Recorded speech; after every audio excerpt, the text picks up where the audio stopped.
Hello there!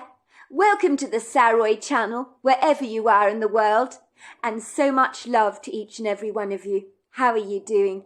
I do hope you're doing remarkably well. I'm doing great, thank you very much. And we have a story where a man was so terrified, his name was Alex, of getting married, that he disappeared from his life. He felt his girlfriend, who had 3 of his children, was piling on the pressure, encouraging them to get married, and he really didn't want to do it. He didn't want to make that commitment. His mother had gone through 5 marriages, and he had been eyewitness to the distress it had caused her, and I think he thought that marriage was jinxed. So he went and lived in Texas, and literally ran away from his girlfriend and his 3 children. But after 15 years, he has a great deal of regret and remorse about what he did. And he wants to check on his family, to see that they're all right. And he thinks the best way to do that is to creep into the wood grove opposite where they used to live at Tumbledown Cottage, and see if he can witness for himself that his family is doing well. And so that is where we are in the story. So before we continue, don't forget to subscribe to the channel, click the notification bell and the thumbs up, and let's continue with our story. I was reticently sashaying down the footpath that bordered the divide between the backyard of Tumbledown Cottage. This was fenced in from the woods by a traditional wooden pole-style fence that I conveniently used to climb under with Pep to take regular shortcuts into the woods. On the left-hand side of Tumbledown Cottage was the public footpath, covered in a plethora of white pebbles that you could access from the pavement. It ran in an upward trajectory over a hilly, rather rocky slope, until you invariably found yourself walking through a higgledy-piggledy tumble of tall, lofty trees, where you would soon encounter the sign Silver Gorge Trail straight ahead. And then further along, there were 2 more trails you could potentially take. Anyone in the local community, or outsiders alike, with an eye for adventure, could easily access one of these trails, if you were looking for a burdensome, audacious walk that required a great deal of uphill challenges and walking over some taxing, rocky terrain. You could, of course, take the Highland Trail, which was the most venturesome trail of all, and well worth your while to explore, for there you would encounter waterfalls and rock pools, and likely spot some interesting indigenous wildlife. I cautiously positioned myself behind a tree, overlooking Tumbledown Cottage, where I could get an excellent view on the backyard and the wraparound porch from here. I knew I would be able to detect my family without being physically seen. That is, of course, if they actually ventured into the backyard. I hadn't, in hindsight, given this matter much thought. Teenagers these days were notorious for spending countless hours behind the computer. As I stood there on the edge of the footpath, I slipped clandestinely behind a couple of trees to take cover, with my binoculars steadily pinned on Tumbledown Cottage. I had the overwhelming sense that I was not alone, and that something was watching me. I wondered if my anxiousness was deceiving me, and giving me a fear that had no relationship with reality whatsoever. That must be it. I knew that my hot-headed, impetuous imagination could be a powerful deceiver. I could not allow myself to indulge in such irrational thoughts, because that would defeat the purpose of my being here. I had come here today on a purposeful mission, and that was to watch the comings and goings of Tumbledown Cottage. I wasn't going to be scared away. Let's not kid. Woods at the very best of times can be insufferably intimidating. How many times had I walked in this woodgrove myself over the years? But never once, I have to admit, had I ever felt as disquieted as I did now. I was being silly. Of course I was. No one was there. What was I like? Perhaps coming back to my old home after all these years, and viewing it from a distance, had churned up in me an emotional kaleidoscope of self-recrimination. That must be it. In a trice the woodgrove became disturbingly quiet, eerily so. Even the trills of the bird song became mute. But this malignant phenomenon did not concern me too much, as I pinned my binoculars on Tumbledown Cottage and focused on the job at hand, abandoning all troubling thoughts. My binoculars wobbled rather precariously in my hands, and I almost dropped them on the forest floor when I saw Missy for the first time in 15 long years. Seeing her again made my heart begin to flap wildly in my chest. She was carrying a plastic basket in her hands and walked towards the washing line. Missy never believed in using spin dryers, if you could help it. She began to hang the washing out. She was wearing a pretty white summer frock, covered in a whimsical array of yellow flowers, with a narrow belt around her waist, along with a matching cardigan. She looked as pretty and beguiling as a sunflower. I observed a little impish boy at her side. He was following her around as she pegged down the washing. He must have been no more than 6 or 7 years old. He was carrying a toy aeroplane in his hands, which he waved around. At one stage he pointed to the woods, and Missy was shaking her head vigorously. I suspect he was asking her if he could go and play in the woods with his aeroplane, and she was saying, "No, you cannot." It is rather amazing what you can glean from body language. You can certainly learn a lot. Who was the little boy, I wondered? My mother assured me that Missy only had our 3 children. They were all mine. They were now teenagers. So where did this little boy fit into the equation?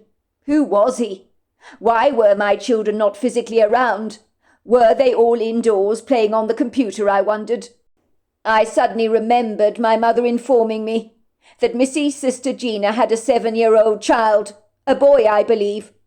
My mother told me he was always getting up to all kinds of chicanery. "That little kid's name is Lucas. He's an absolute nightmare, believe me. He's always getting up to so much mischief. He's a rogue if I ever saw one. You can't turn your back on him for a second," she told me. Maybe Missy was babysitting her nephew for Gina. That would make perfect sense. I steadily focused my binoculars on Missy, inhaling deeply as I did so. I was almost nervous to study her in detail for too long. She was as beautiful as I had remembered her to be, with her chestnut locks tumbling elegantly down her shoulders. I expected close up she probably had gained a few lines around her eyes like I had done. I realized in that moment how much I missed this wonderful woman. I had been such a fool to leave her, and my folly had become so brazenly apparent to me. But it was too late. Life is not like your grandmother's knitting. You can't go back to the very beginning, when you've dropped a few stitches to start again. All of a sudden I felt this vaporous breath on the back of my neck. It smelt strongly of wild garlic. But when I turned around to look behind me, nothing was there. But I absolutely knew someone had breathed on me. But who? It was an airy, rather unsettling feeling that made my blood run icy cold, most especially as I could see no one was there. But I knew with all my heart, without a shadow of doubt, someone had come up to me and breathed on my neck. But how could they have disappeared so quickly? I reasoned only a ghost could do this, but I had never believed in such things before. Was I losing my mind? I was more bemused than afraid, but I could sense someone was there, and they were watching me. "Hello!" I called out. "Is anybody there? Is anybody there? I know someone is there. Now quit playing games with me. This isn't funny. I smelt the garlic on your breath." I waited for a response, but none came.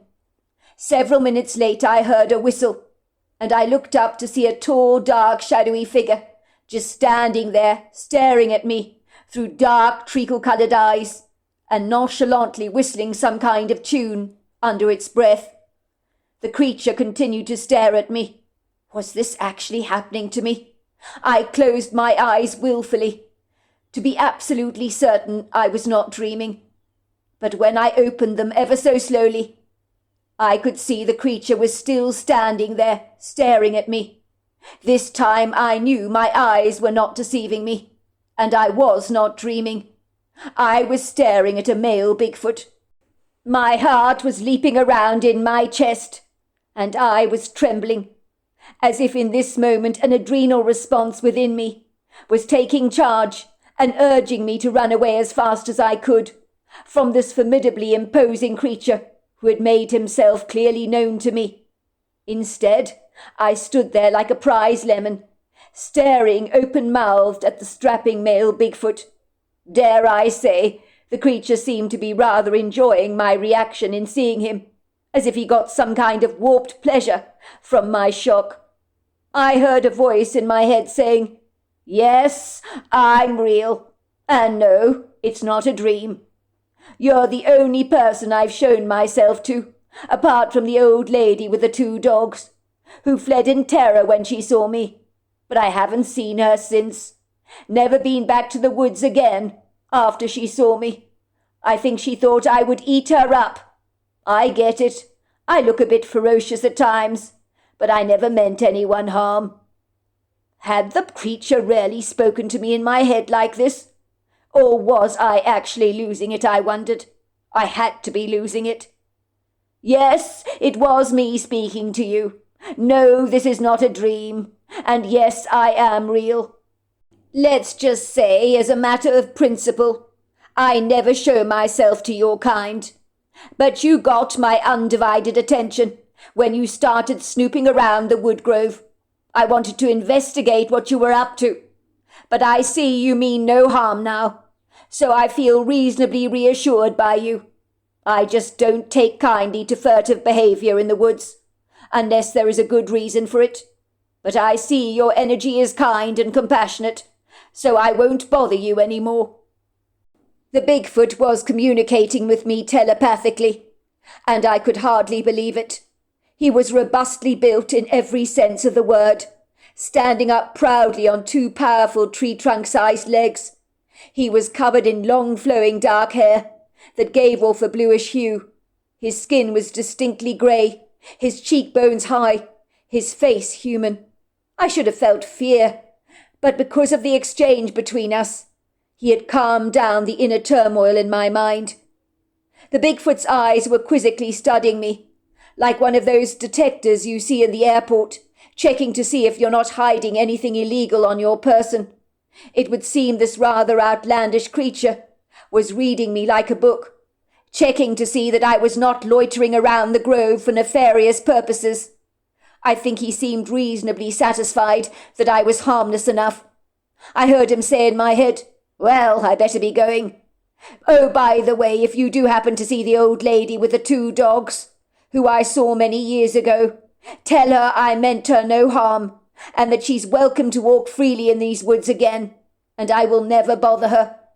I suddenly felt a degree of disappointment that the Bigfoot was leaving, but I was powerless to stop him.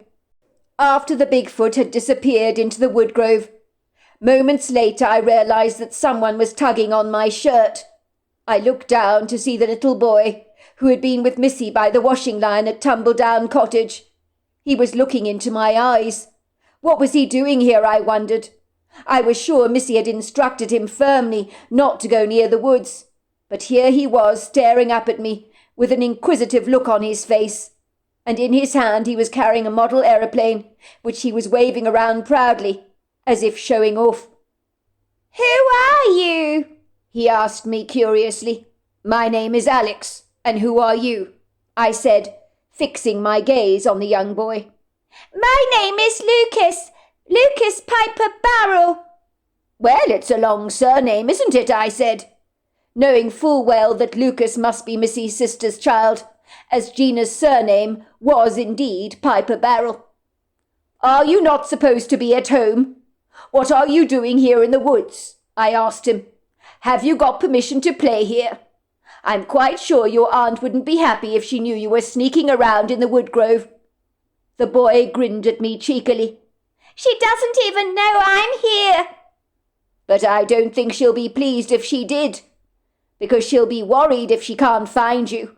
She'll wonder where you are." The young boy considered my words. "She doesn't care where I am. She's always so busy. She won't let me have any fun. Don't tell her I was here. She'll be very cross with me. Nobody wants to play with me. My cousins are too old to play with me. All they do is play computer games all the time. They're so boring. Do you want me to show you my model aeroplane? My father gave it to me for my birthday. I turned 6 a week ago, on the 2nd of May. Happy birthday, I said. Well, why don't you show me your model aeroplane? And then you must go back to your cottage, and I won't tell anyone I saw you. It'll be our secret. The boy handed me his aeroplane to inspect, and began to go into lengthy detail about the model. He seemed to know a lot about it, but then he became disquieted when he heard Missy's voice. Lucas! Lucas! Lucas, where are you? It's my aunt, he said, looking affrighted. Oh no, she's looking for me. She knows I'm in here. She's going to be so cross with me. I'm going to get into so much trouble. I could hear Missy calling Lucas. Lucas, I know you're in the woods. I saw you going in there. Now you come out right now. I have had enough of your bad behaviour. Get back here now. And before the boy had a chance to scramble away and hide, Missy had seen the both of us. She was staring incredulously from me to Lucas, and the first thing she said when she saw me was, Alex, is that really you? Oh my God, it is! She cupped her hands over her mouth in astonishment. What on earth are you doing here? Her eyes fell onto my binoculars, and then back again to my face. We stared at each other for a while, as if we were both in shock, and then we embraced, and she began to cry on my shoulders. Why? Why, Alex? Why? I don't understand. I don't know, I said, because I knew exactly what she was referring to. I guess I was scared of commitment.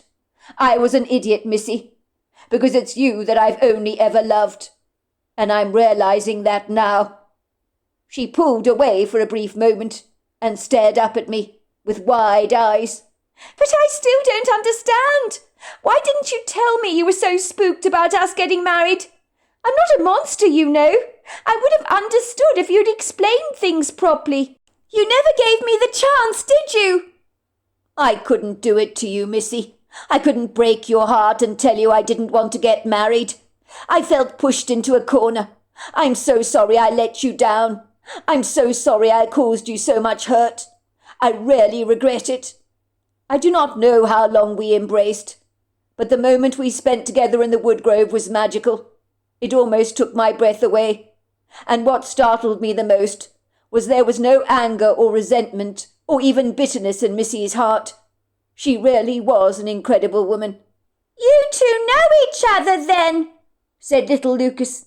We sure do, Lucas, Missy chuckled. I've known this man a very long time. She took my hand in hers and led me back to the cottage, where I would meet my teenage children for the first time in 15 years. Missy's account.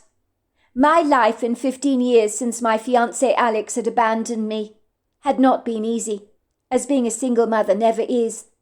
I had been forced to raise 3 children all on my own, but thankfully my fiancé's mother Hattie had faithfully given me both emotional and financial support, which was invaluable to me.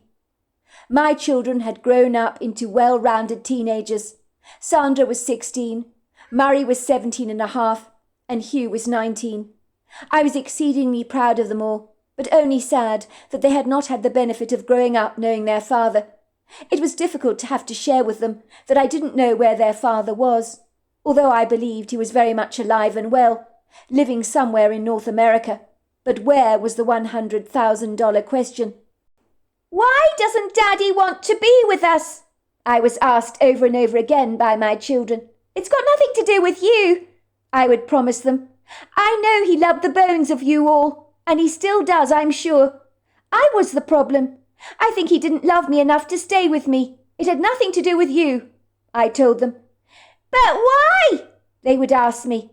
Well, I'm quite sure you have friends at your school who have divorced parents living separate lives, don't you? My children would consider this and nod, and I would explain that sometimes adults chose to live apart, and that is what had happened with me and their father.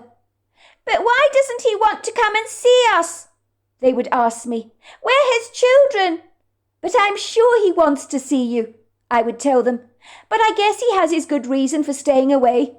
People are complicated, you know. But I promise you, when the time is right for him, I'm sure he'll come looking for you." I had raised all 3 of my children devotedly at Tumbledown Cottage. They had given my life both purpose and meaning. I had been mortified when a week before my wedding I'd received a note from my fiancé Alex, telling me he couldn't do this, he couldn't get married to me. He gave me no reason or explanation as to why he'd suddenly got cold feet about getting married. It seemed nonsensical to me, as I believed we were very much in love. How could I have got that so hopelessly wrong? We had been with each other since we were 18 years old, and we had been so committed, and yet a week before we were due to get married, he literally ran away. I felt as if someone had thrown a bucket of ice-cold water over my head. There was no doubt in my mind that he had callously dumped me and, of course, the children. How could he do this to us? It had made no sense to me at all. Alex was one of the kindest, most considerate men I'd ever known. So his incongruous behaviour was so out of character for him. I was completely gutted, as it was the most natural thing for us with 3 children to get married, I thought. I mean, isn't that what most people do when they're in a committed relationship and when they both love each other like we did? I was incensed with Alex for abandoning me a week before our wedding. If he was so cowardice and too afraid to tie the knot with me, why wouldn't he just talk to me about the matter instead of humiliating me like he'd done? Now I would have to cancel the wedding and tell my friends it was off. I dreaded hearing the pity in their voices, as the last thing I wanted was for people to feel sorry for me. I had no idea where Alex was, and if I could have located his whereabouts, I would have tried to find him and knock some common sense into him. I would have persuaded him that leaving our children was a monumental mistake. It was fair enough if he didn't want to marry me. I could accept that. But if he loved me, why couldn't we carry on like we'd done before? I felt grievously upset, very disenchanted, and when I told my fiancé's mother, Hattie, what Alex had done, my news did not appear to surprise her in the least. I almost felt like she was co-conspirator with Alex, and I was pretty certain she knew exactly where he was, for she was not remotely overwrought by his absurd absence. By all accounts, any parent would naturally be beside themselves with worry if their own child did a disappearing act, especially a week before their wedding day. But Hattie remained oddly composed and very stoic about the whole thing, taking the news about Alex's disappearance in her stride. "I think Alex has left me," I told her one day on the phone. "He's left a note, can you believe that? Telling me he can't do this, he can't get married. I think he's dumped me, Hattie. And the children as well. What am I going to do? The wedding's all been booked, and he leaves me like this a week before our wedding day. Why would he do this to me?" "Don't worry, love. I'm sure it's not personal. If Alex has left you, this is more about him than about you. In time, I'm sure he'll come to his senses and return home. I guess he just needs some time to think. I know he loves you, dear, and of course the children, but Alex has issues." "You think it's all right, Hattie, for him to leave me like this in the lurch a week before my wedding day? I'm sorry, but that's not normal behaviour. It's very strange for Alex to do this, and you seem so nonchalant about it. And what do you mean he has issues? What issues are you talking about?" There was a somewhat awkward, uncomfortable silence at the end of the telephone, and then Hattie said, "Well, I was saying it's probably about me rather than you as far as Alex is concerned." "What do you mean this is about you, Hattie? Goodness gracious, I wish you'd stop talking in riddles like this. I'm trying to make sense as to why my fiancé has swanned off a week before our wedding, and you're not making any sense at all." "Look, I don't know how to explain this to you, Missy. I think that Alex has been scared off getting married." "But why? I don't understand. He proposed to me, did he not?" "I told you, love, again and again that this is not about you. You must stop taking things so personally. It has a lot to do with me. I have 5 failed marriages behind me, and they were a source of great anguish for Alex. You must remember at the time Alex was a young, impressionable boy. Seeing me go through such a tumultuous challenge with 5 divorces behind me, it was very disquieting for him, was it not? What exactly are you saying, Hattie? Why don't you just spell it out for me, for goodness sake? Well, I don't know how to put it to you eloquently, Missy. But you see, the men I married were rather abusive towards me. Not physically, of course, but they treated me rather badly. And Alex saw it, you know. They were rather misogynistic towards me. You do know what that means, don't you, Missy? You mean a misogynist? Of course I know what a misogynist is. Men who hate women and feel women are inferior to them. That's exactly right, Missy. I have no idea why I drew such demeaning men into my life, but I did. All my marriages were exactly the same. Every time I got married, it was Groundhog Day being played out over and over again. I remember Alex saying to me, "Why do you marry these men, Mum? None of them make you happy. They're all horrible." When I stopped getting on the marriage treadmill, life became incredibly good for the both of us. We were terribly happy, and I never got married again. And I think somewhere deep down in the recesses of Alex's mind, he thinks that all marriages are invariably doomed to disaster, I suppose, based on his own childhood experiences. In short, I guess you could say, Alex thinks all marriages are jinxed. Well, I had no idea, Hattie. Why didn't he tell me all this? I feel so angry with him for not communicating with me. I'm not a mind reader, you know. How am I expected to know he feels like this if he doesn't tell me? But maybe he did tell you, love. But maybe you weren't listening properly. From what I gleaned, you were the one eager to get married. He was telling me how you were shoving wedding magazines down his nose and complaining tirelessly that you didn't want to become an old maid. You were piling on the pressure, love, with the greatest of respect. Well, maybe I was, Hattie, but what's wrong with that? We had 3 children together, for goodness sake. Everybody was asking me, when is Alex going to pop the question and make an honest woman out of you? All my friends were getting married, Hattie, and Alex and I were just living together. I wanted more. I needed a commitment from him. Is that so wrong of me? Of course it's not wrong, love.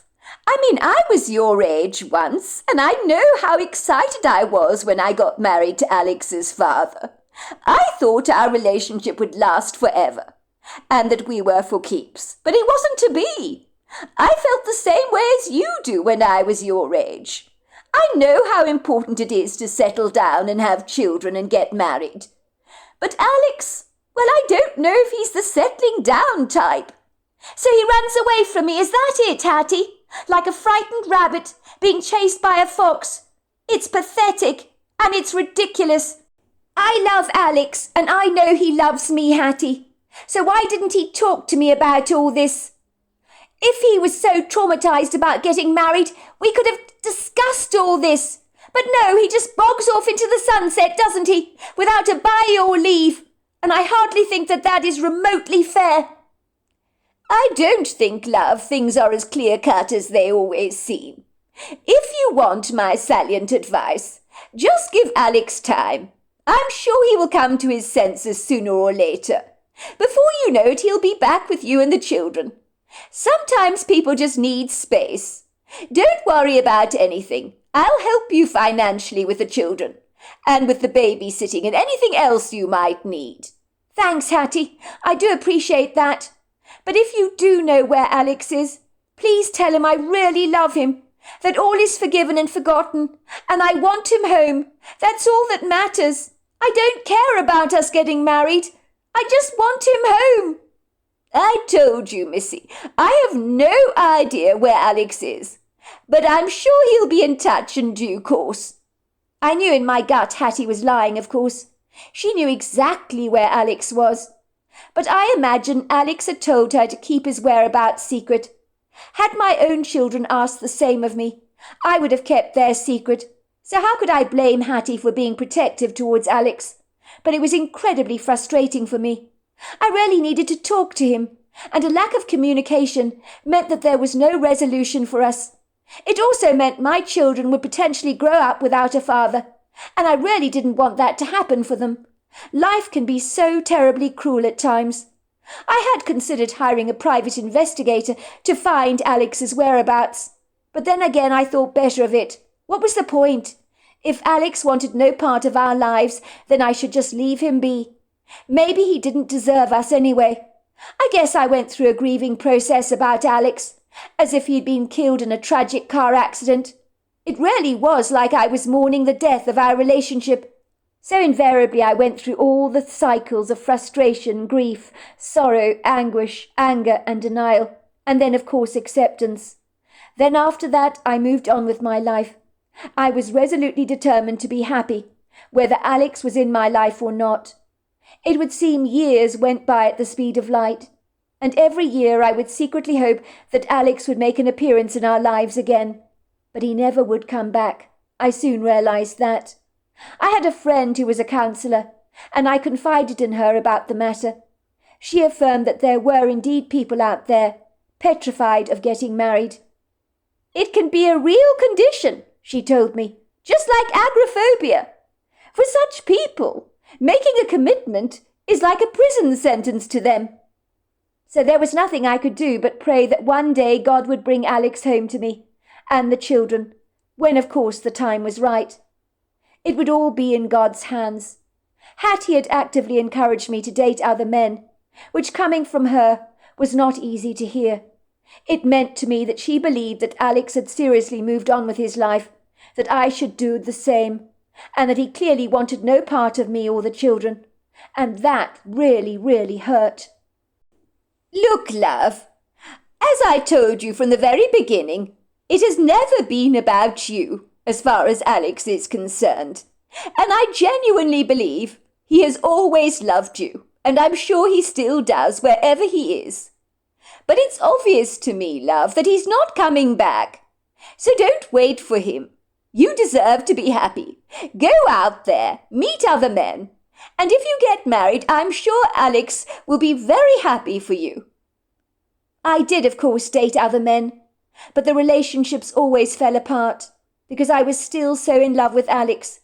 In the end, I decided to remain footloose and fancy-free, and if it meant being a spinster for the rest of my life, then so be it.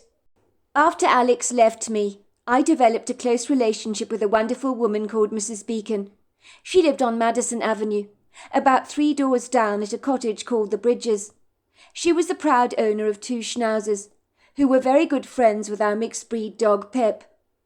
We would often walk our dogs together in the woods. Sometimes Mrs. Beacon would pick up Pep, as there were, of course, occasions for me that with 3 rambunctious children on my hands, I was far too busy to attend to my dog. Mrs. Beacon was glad to help me out when she could in that regard. When Alex had been living with me, he used to be the one that took Pep for his regular walks. But now this was a responsibility he had thrust on my plate. At the time Alex abandoned me, Mrs. Beacon, hearing the sobering news, came to see me about the matter, for she was very disquieted that Alex had walked out of our lives without so much as a bye or leave. I hasten to say she soon became a much-loved maternal figure in my own life. "Is it true?" she had asked me. "Word around the close is that Alex has left you, my dear. And the kids, of course, only a week before your wedding day. I'm so desperately sorry to hear the news. I just don't know what to say, my dear. It's all too dreadful for words. Alex didn't strike me as the kind of man that would renege on his responsibilities. But it just goes to show you, you can't always know someone fully, can you?" "I'm afraid it happens," I said, secretly hoping at the time that Mrs. Beacon would leave me well alone. I didn't want to talk about Alex, and people's sympathy was only making things a whole lot worse for me. "Can I come in, dear? I know it's rude to invite myself, but I'd love to have a cup of coffee with you if I may." I had felt a tad annoyed inviting Mrs. Beacon into my house, But how could I refuse a considerate woman? I cordially invited her in, not knowing that this would be the beginning of a great friendship between us. I always called her Mrs. Beacon, even though her first name was Georgina. Somehow she suited being called Mrs. Beacon, as she was a woman that naturally demanded great respect. Alex had also called her Mrs. Beacon. Alex had always referred to Mrs. Beacon as the old lady, but in my opinion, a woman in her 70s is still reasonably young, especially today. But in Alex's mind, if you were a day over 50, you were already in the old camp. Mrs. Beacon was remarkably fit. She would have given a 40-year-old blue-collar worker a run for their money. I expect her regular daily walking up the Silver Gorge Trail into the woods would likely keep anyone in excellent shape. Mrs. Beacon was well upholstered, you could say, but not remotely fat. She had a radiant glow to her complexion, and a graceful elegance to her gait when she walked. Her grey hair hung around her face in a flattering layered short crop of natural curls, which I always suspected looked good even after a night's sleep. It was one of those very manageable hairstyles. I noticed her fine skin was heavily lined, but her grey eyes were so full of spirited life, and in certain lights her eyes would change colour into a full spectrum of blues that was really pretty. Mrs. Beacon had sat down at a chair at my large wooden kitchen table, while the bright red kettle whistled away merrily on the gas hob of my range oven. I bustled around preparing coffee, which I served up with some of my homemade oatmeal and raisin cookies. My children were at school at the time, so it was only Pep in the house with me, who was absolutely delighted to see Mrs. Beacon, as he encountered her regularly during his walks in the woods with her 2 Schnauzer dogs. Mrs. Beacon took the coffee from me eagerly, warming her hands over the mug. "Thanks, dear. This is very kind of you. I know what it's like, dear, when your fiancé abandons you. My Dickon did much the same to me, I'm afraid. It was my wedding day, you know, and I walked down the aisle when he was waiting for me, with his best man at his side. They were both dressed to the nines in smart dinner suits, they were. I thought it was going to be the very best day of my life, but how wrong I was about that. If I'd known what would happen, I probably wouldn't have got out of bed that morning, I'm afraid." "Are you saying that something bad happened on your wedding day, Mrs. Beacon?" I asked. "Well, you could say that. That's a fine way to put it. Like any bride, you know, I was looking forward to my big day. And dare I say it, I don't think I'd ever looked more beautiful, wearing that wedding dress that was covered in pearls. I've since learnt that pearls mean tears, and in my case, that certainly applied. I was walking down the aisle, as I was saying, with our special song being played. It was all so magical. All of a sudden, Dickon excused himself, and I never ever saw him again. I'd never been so humiliated in all my life, being rejected by my own fiancé, who seemed so devoted to me, in front of over 80 guests. Well, it wasn't an easy pill to swallow, let me tell you. I remember the pastor told everyone in the congregation to go home, and that the wedding party was cancelled, as there would be nothing to celebrate. It was probably the saddest day of my entire life. Let's just say I don't remember a time I felt more rejected." "Oh, I'm sorry, Mrs. Beacon. That's terrible," I said.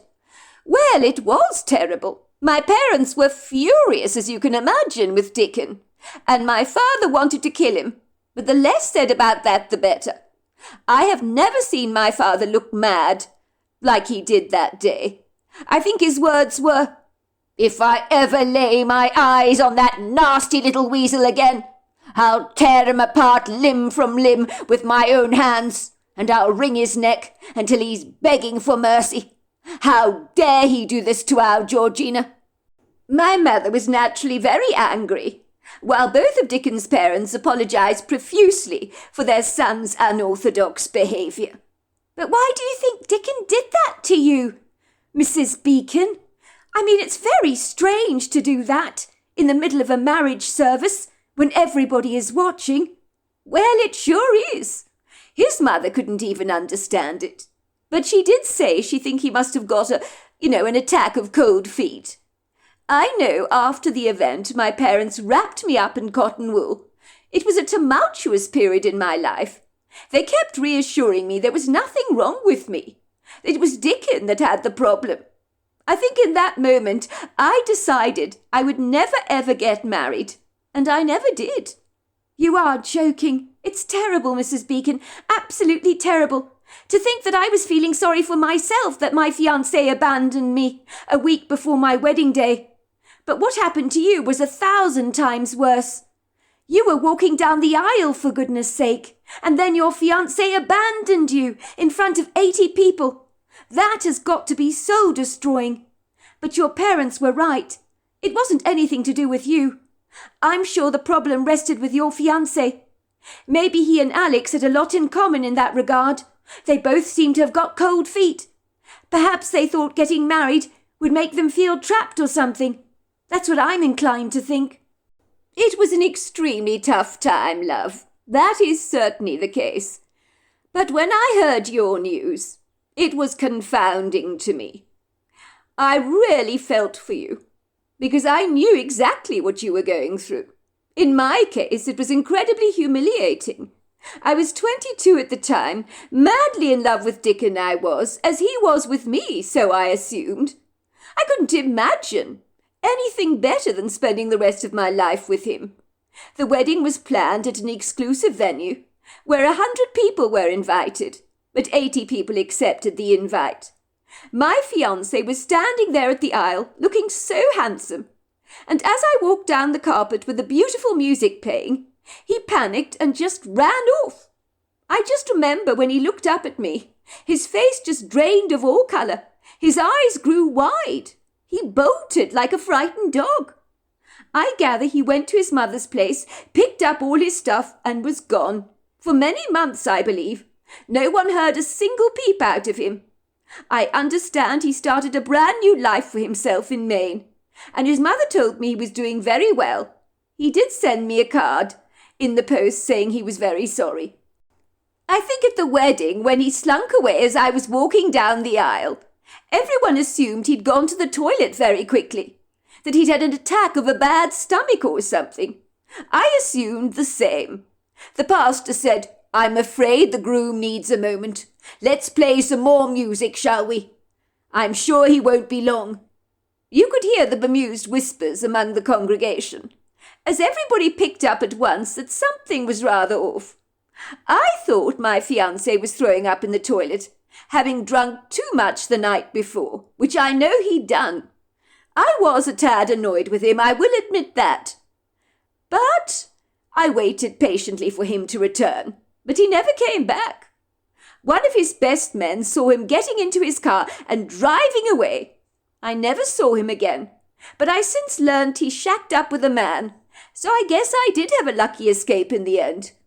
All this time I thought it was about me, but it turned out he was in the closet. I'd never have believed there was a gay bone in his entire body. It just shows you how easy it is to be deceived and misled by someone. So you never ever saw him again? I think he should have told you the truth, even when he wrote to apologize to you. It was really mean and self-centered of him, keeping you in the dark like this. It's so much better to be honest, isn't it?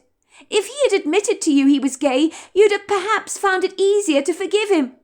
All I can say is it's a very good job he never married you. Maybe he could not do it because at the end of the day he had too much respect for you and didn't want to dishonour you.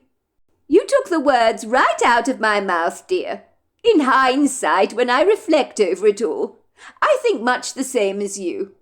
I believe when I was walking down the aisle and Dickon saw me, he was hit with an attack of the guilts when he realized it would be extremely dishonest to marry me if he knew he was attracted to men and not women. Back in my day, people were not forthcoming about being gay, you see. It was very much frowned upon. So if you were that way inclined, you usually kept your sexual orientation a dirty, rather dark secret. I believe a lot of people were married to gay men and probably never ever knew it. That's why I came to see you today, love. I wanted you to know that you are not alone. I've worn your shoes before, as have many women like myself." "I know. We're not alone, are we? There are other people like us." "Of course they are. You see, when Dickon abandoned me, I did feel so dreadfully alone, as if I was the only woman in the world that had been publicly humiliated on my wedding day. But I think being abandoned a week before your wedding, as you have been, is also very distressing, especially when you have to let everyone that you've invited to your wedding know that the wedding is off. That is not easy. You know what people are like. People in the close have been gossiping about what happened between you and Alex. But I want you to know that that happened to me as well. I couldn't walk anywhere in town without people whispering about me. It was very disconcerting. I shared my story with you today because I wanted you to know that you can talk to me about your feelings. Because if anyone can understand what you're going through, it's almost certainly me." "I'm so sorry, Mrs. Beacon," I said. "It's so dreadfully sad Dickon did that to you. I can understand why you're scared of getting married again. I think the same thing has happened to me. The very idea of getting married now has almost certainly lost its rosy glow." "Well, I'm sure things will change for you, dear. It won't always be like that. You'll bounce back from this, I'm sure you will. I never married again because I never met anyone like Dickon. I really loved that man, and I still hold a flame for him today in my heart. Even after he deserted me like that. I know what you're thinking. It's pathetic, and you're right about that. But I can't help myself. What can I say? More fool me." "So you haven't regretted that you never got married again, Mrs. Beacon?" "Oh, heavens, no. I've been on my own for many years, dear. And I have 2 schnauzers living with me, so I never feel alone. I've been extremely happy. It's in your case that I'm surprised that Alex left you in the lurch like that. As I was saying, I'd have not put him down as the type to behave like this. I would regularly stop and talk to him in the wood grove. He was always so friendly to me, so amenable. He would be walking Pep, of course. He would go on and on about you and the children to me. And he was the last person I would have ever imagined would abandon you and the kids. When I heard the atrocious news, I was completely flabbergasted by the whole wretched business. Your Alex looks so contented in his life with you. So for him to do this, it's unfathomable. But having said that, I felt much the same about Dickon. Some men, I guess, are just difficult to understand. They lightly feel the same about us, you know. As they say, men are from Mars and women are from Venus. Well, I can assure you Alex is definitely not gay. But I suspect he's got big issues somewhere down the line when it comes to marriage." "How so, dear, if you don't mind my asking?" "Well, you know his mother married 5 misogynists, one after another. They treated her like a doormat. And his mother absolutely believes that the negative consequences of these abusive marital relationships had long-lasting repercussions on Alex." "You mean he was too frightened to marry you, in case history repeated itself again?" asked Mrs. Beacon, puckering her eyebrows together in a perplexed expression. "Pretty much," I said. "Well, I suppose that makes sense. I can see how someone can be scared off getting married, based on their childhood experiences. Whether we like it or not, we're all products of our upbringing and the environment upon which we've been raised. I heard of 3 triplets once, all separated at birth, raised by 3 different parents, and adopted by them as well. One came from a family who were all fitness freaks, where being fit and playing sport was a top priority for them. The other twin was brought up in an incredibly academic family. And the third twin came from a family where they pretty much did nothing all day but lazed around and lived off state benefits. I don't believe they even tried to look for work. One twin became a fitness coach, as he'd come from an incredibly fit family. The other was raised in academia, so became a college professor. The final twin, raised by a couple of couch potatoes, sat around all day watching television and eating bowls of Cheerios. The study proved that we rarely become like our environment upon which we have been raised. Well, that's very interesting, isn't it? Maybe that's why Alex is so terrified of marriage. It would make sense. So there we are. That is the end of part 3. Part 4 is tomorrow night. I look forward to you joining me then. Until next time, goodbye and good night.